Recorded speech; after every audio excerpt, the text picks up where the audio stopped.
Good morning students.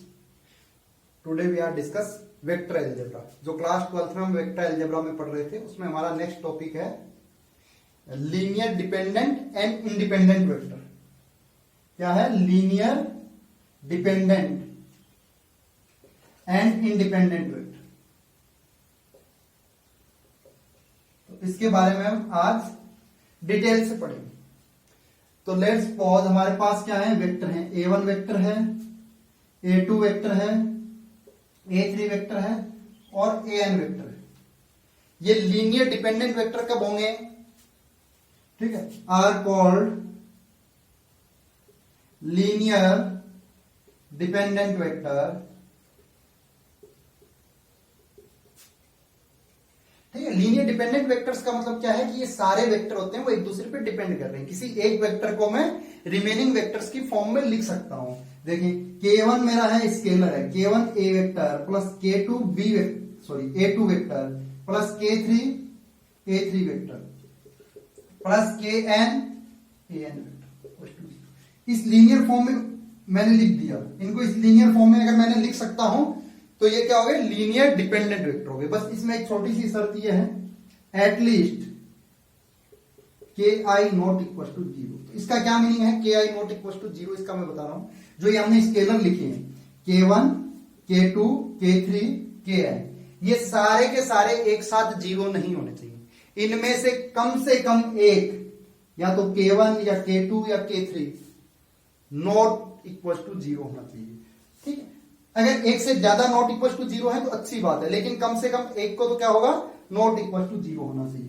अब एक बार आप सोच के देखो कि अगर ये सारे एक साथ 0 हो गए तो फिर इनको ऐसे लिखना कि क्या मीनिंग हुआ? तो ये क्या बन जाएंगे? 0 plus 0 plus 0 plus 0 dot dot plus 0 equal to 0. तो इसका लिखने का कोई मतलब नहीं हुआ. अगर मैं इन वेक्टर्स को ऐसे लीनियर फॉर्म में लिख सकता हूं, चाहे आप किसी स्केलर से मल्टीप्लाई करें, चाहे वो प्लस हो या माइनस हो, लेकिन वो सारे के सारे स्केलर एक साथ क्या नहीं होने चाहिए? 0 नहीं होने चाहिए. तो ऐसे वेक्टर्स को हम कहेंगे लीनियर डिपेंडेंट वेक्टर. और जो ऐसे नहीं लिख पाए तो लीनियर इंडिपेंडेंट वेक्टर. साफ सी बात है. अब देखिए नेक्स्ट एक क्वेश्चन लिखे आप, और अच्छा क्वेश्चन है, conceptual question. Question 1, I cap plus J cap plus K cap is, option A है linear dependent vector, option B है linear independent vector, option C है यूनिट वेक्टर, ऑप्शन डी है नन ऑफ दीज. तो अगर मैं इस vector की given vector की मैग्नीट्यूड चेक करता हूं, mod value I cap J cap plus K cap, तो क्या मिला मेरे को? √3, जो कि यूनिट नहीं है, यूनिट वेक्टर तो नहीं है. सी ऑप्शन तो गलत है. अब मैं इस वेक्टर का कैसे चेक करूं कि ये मेरा लीनियर डिपेंडेंट है या लीनियर इंडिपेंडेंट है? तो ये जो वेक्टर है, जब आपको एक सिंगल वेक्टर गिवन हो तो उसके लिए यहां पे नोट कर लें, सिंगल वेक्टर में तो केवल 0 वेक्टर होता है, वो आपका क्या होता है? लीनियर डिपेंडेंट होता है. 0 वेक्टर क्या होता है? लीनियर डिपेंडेंट होता है. और नॉन जीरो जितने भी सिंगल वेक्टर आएंगे नॉन जीरो, तो वो क्या आएंगे? लीनियर इंडिपेंडेंट आएंगे. Independent vector. तो ये मेरा नॉन जीरो है. 0 वेक्टर कौन सा होता है? जिसका मैग्नीट्यूड 0 हो, जिसका मॉड वैल्यू 0 हो. तो ये इसका बी ऑप्शन सही जाएगा. ये कैसा है? Linear independent vector. आई बात समझ में? अब चलते हैं हम नेक्स्ट कॉन्सेप्ट. नेक्स्ट कॉन्सेप्ट हमारा क्या है? अगर मान लो आपको 2 वेक्टर गिवन हो, एक है ए वेक्टर, सेकंड है बी वेक्टर. अब पूछ रहा हो कि देखें कि ये दोनों वेक्टर हैं वो लीनियर इंडिपेंडेंट है या डिपेंडेंट. तो मैं अपने रूल के अकॉर्डिंग इसको चेक कर रहा हूं कि K1 A vector plus K2 B vector equal to 0. आई बात समझ में? तो इसको अगर मैं चेक कर रहा हूं तो कैसे चेक करेंगे? अब K1 और K2 में से कोई एक नॉट इक्वल टू जीरो होना चाहिए, और इस कंडीशन को सेटिस्फाई कर दिया तो A vector and B vector क्या है, लीनियर डिपेंडेंट वेक्टर है। तो इसके साथ से हम एक अलग रिजल्ट निकाल रहे हैं, minus K two B vector, A vector equal to minus K two upon K one B vector. Minus K two upon K one को put minus K two upon K one की value क्या put कर रहा हूं मैं, lambda. A vector equal to में क्या लिख रहा हूं, लेमडा बी वेक्टर, और इन दोनों में कोई एक नॉट इक्वल टू जीरो होगा। मान लो k1 जीरो होगा, सॉरी मान लो k1 not equal to zero होगा, डिनोमिनेटर जीरो नहीं होगा, तो इसको लिख दिया मैंने A vector equal to lambda B vector. और ऐसा हम कब लिख सकते हैं, when a vector and b vector both are parallel या anti parallel to each other. ये पैरेलल का सिंबल है। अगर ये दोनों वेक्टर या तो पैरेलल हो, सेम डायरेक्शन में हो, या जस्ट रिवर्स डायरेक्शन, तो मतलब अगर दो वेक्टर पैरेलल वेक्टर या एंटी पैरेलल वेक्टर हैं तो वो कैसे होंगे, वो लीनियर डिपेंडेंट वेक्टर होंगे। कैसे होंगे, वो लीनियर डिपेंडेंट वेक्टर होंगे। आ रही है बात समझ में? दो वेक्टर अगर पैरेलल या एंटी पैरेलल वेक्टर हैं तो वो क्या से होंगे, लीनियर डिपेंडेंट वेक्टर होंगे, अदरवाइज वो लीनियर इंडिपेंडेंट वेक्टर होंगे। जैसे फॉर एग्जांपल क्वेश्चन है आपके पास I cap plus J cap and minus 3 I cap minus 3 J cap. Check करना है ये लीनियर डिपेंडेंट है या इंडिपेंडेंट है। वैसे अगर दो वेक्टर पैरेलल हैं तो कैसे पता करेंगे वो पैरेलल है, उनके डायरेक्शन रेशियो क्या आएगा, सेम आएगा। सेकंड चीज, पैरेलल वेक्टर्स का क्रॉस प्रोडक्ट जीरो होता है। अगर ये है मेरा ए वेक्टर, ये मान लो बी वेक्टर है, तो मेरे को साफ साफ दिखाई दे रहा है ए वेक्टर है वो क्या है, -1/3 बी वेक्टर है। Means A vector parallel to B vector है। और लीनियर डिपेंडेंसी वाली थ्योरी से मैं ऐसे लिख सकता हूं, देखो 3a vector plus -1 B vector sorry plus 1 B vector equal to 0 आएगा या नहीं आएगा। तो इसका मतलब क्या है, ए वेक्टर और बी वेक्टर है वो क्या है, लीनियर डिपेंडेंट वेक्टर है। यहां पे गिवन है ये क्या है, लीनियर डिपेंडेंट वेक्टर।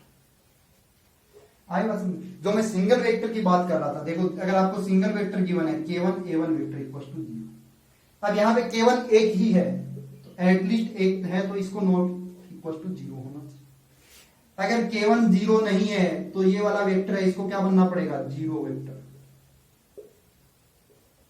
तो मींस सिंगल वेक्टर गिवन हो तो 0 वेक्टर होते हैं वो लीनियर डिपेंडेंट होते हैं, और नॉन जीरो वेक्टर होते हैं वो लीनियर इंडिपेंडेंट होते हैं।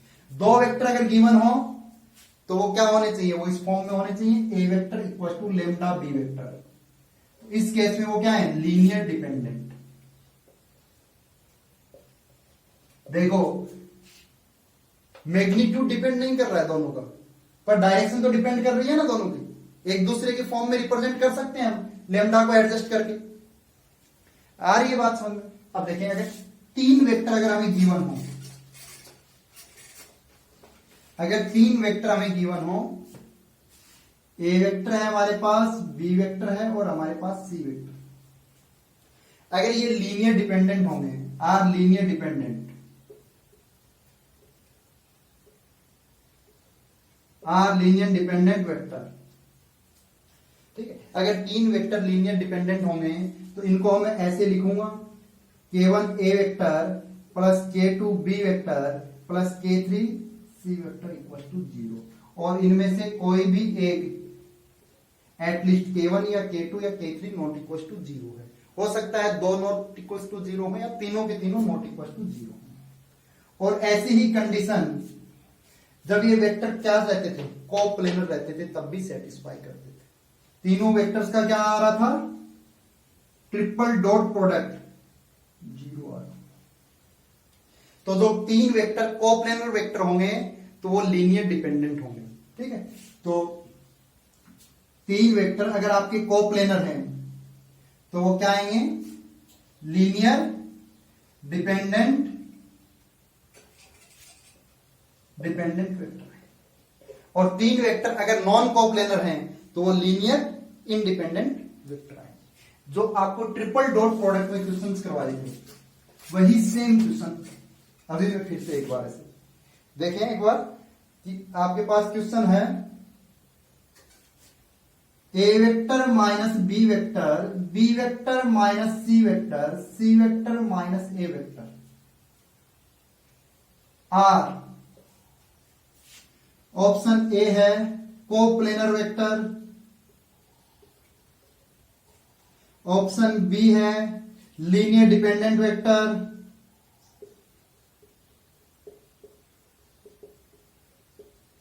ऑप्शन सी है लीनियर इंडिपेंडेंट वेक्टर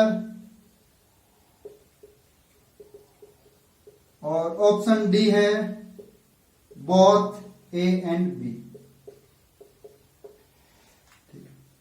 तो अब ये वेक्टर हैं, इनका ट्रिपल डॉट प्रोडक्ट क्या आता है, इनका बॉक्स वैल्यू क्या आती है, A vector minus B vector dot B vector minus C vector cross C vector minus A vector क्या आता है 0।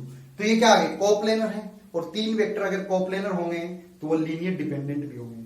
तो ये भी सही बात है और लीनियर डिपेंडेंट भी है। तो क्वेश्चन में सही ऑप्शन क्या जाता है डी ऑप्शन।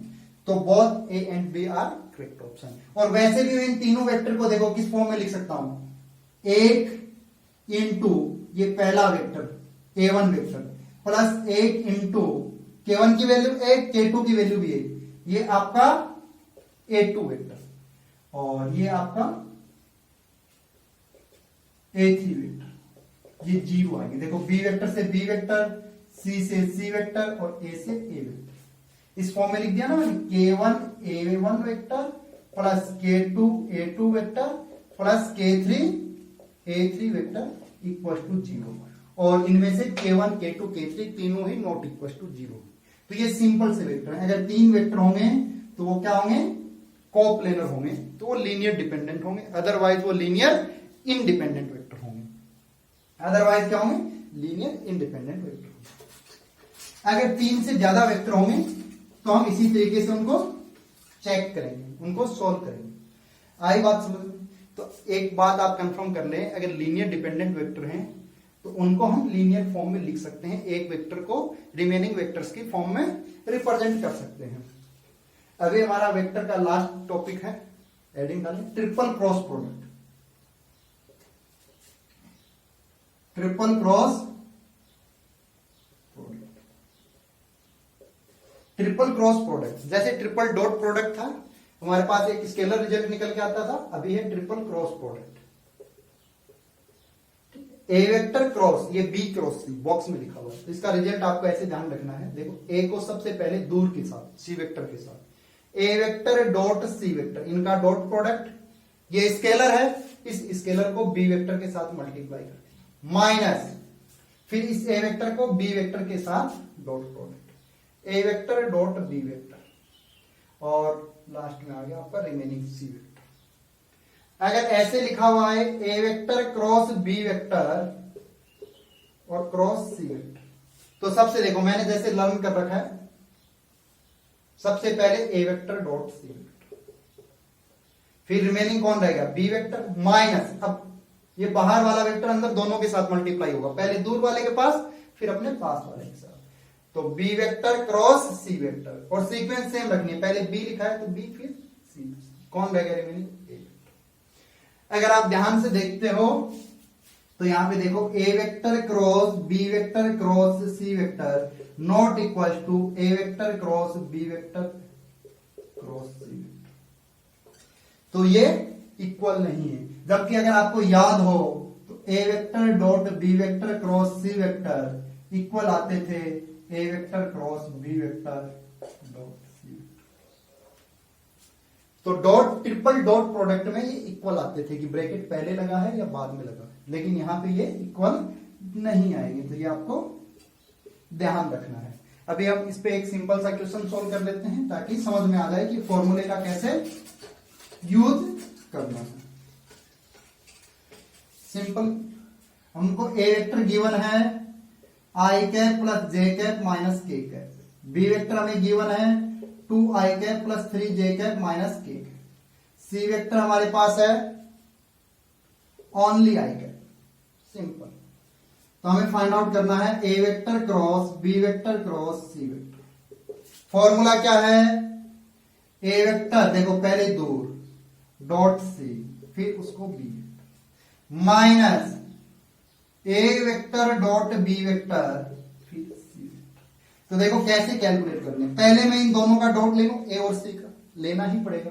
ए और सी का डॉट लिया तो आया रिजल्ट 1 ही आएगा ना। यहां पे क्या है 0j के प्लस 0 बी वेक्टर को अभी एज इट इज लिखिए minus A dot B. A dot B क्या आएगा?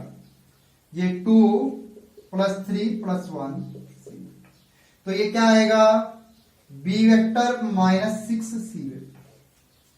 अब मैं B vector minus 6 C vector यहां पे कैलकुलेट कर सकता हूं। बी वेक्टर है हमारा 2i cap plus 3j cap minus k cap minus 6 into C vector है हमारा i कैप। तो इसका रिजल्ट आया वो क्या आया? Minus 4i cap plus 3j cap minus k cap. यही रिजल्ट मिला हमें। तो ये क्या आया? Minus 4i cap plus 3j cap minus k cap. तो इस तरीके से आपको कैलकुलेट करना है। जो ये वेक्टर फॉर्म है यहाँ पे क्या है, जैसे मान लो 3 इंटू ए वेक्टर, इससे कंफ्यूज नहीं होना है। ये डॉट प्रोडक्ट है, ये स्केलर क्वांटिटी है, ये भी डॉट प्रोडक्ट है, स्केलर क्वांटिटी है। तो पहले डॉट प्रोडक्ट कर लें, इस वेक्टर को एज इट इज रखें। लास्ट में जो रिजल्ट आए b माइनस 6c या जो भी रिजल्ट आए उससे आपको सोल्व कर लेना है। तो जो वेक्टर में जो जितने भी हमारे टॉपिक थे कॉन्सेप्चुअल वो कंप्लीट हो गए हैं। अब नेक्स्ट क्लास में हम इन पे कंपटीशन से रिलेटेड जो प्रीवियस ईयर्स में पूछे गए हैं और जो नए कॉन्सेप्चुअल क्वेश्चंस हैं वो डिस्कस करेंगे।